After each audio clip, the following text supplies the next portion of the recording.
Yeah, man, just something about rivalries. When, you got growing one way and coming up another way, and you holding that spirit, that spunk.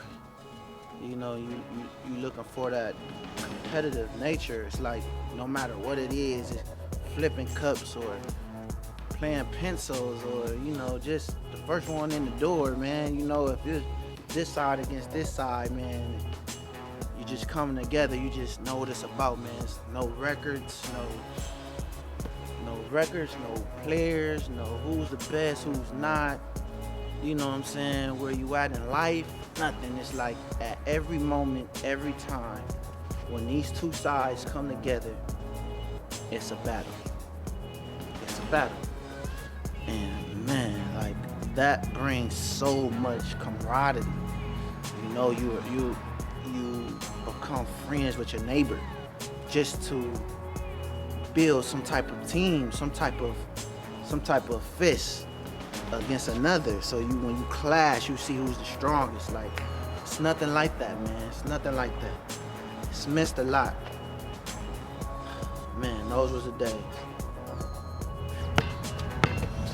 I remember, man, being a freshman, man, and you grown to play in this game against these kids from the other side of Toledo, and you're not knowing when you're going to Pickett, Jones, and they're going to King and Robinson that you're actually getting ready for this game.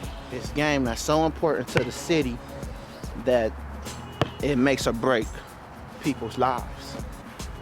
And they're grooming you for it. So when I was a freshman, we ended up playing the same guys we always played against in junior high and elementary, and they were going to Scott, coming from King and Robinson. And we was coming from Pickett and Jones, going to Libbey, freshmen, and we playing this game. And to us, same dudes, different jerseys. So we bring the same type of excitement, same type of passion, same type of heat, not knowing what the actual varsity was gonna encounter that day. So I remember getting a call from one of my boys, man, a Treo, Dougie Fresh, called me like, "Hey, what you wearing to the game?"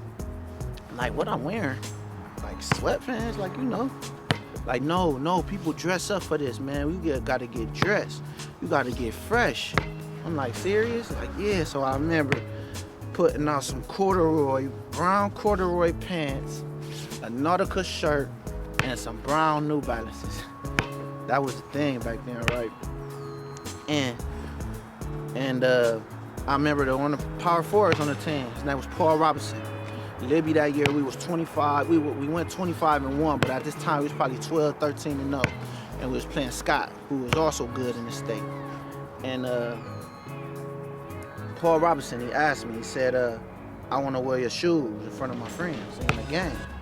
And they all tripping, they going crazy like, "Man, Paul want to wear your Air Force Ones, man. He want to wear your shoes in the game." He said, "Man, you can hold my chain for collateral."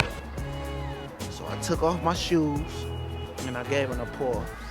He had put some yellow shoestrings in. And I remember going to the game that night and walking in Savage Hall, that's the University of Toledo, and it's so packed and so crowded in there, and the student sections are loaded with kids and family members, and it's going crazy in there. And I look at the bottom on the court and I see Paul running out with my Air Force Ones on. And it was like I was cheering for him, but I was really cheering for my shoes, because at that moment, they were on the court. And all my friends was going crazy like, "Them your shoes, them your shoes."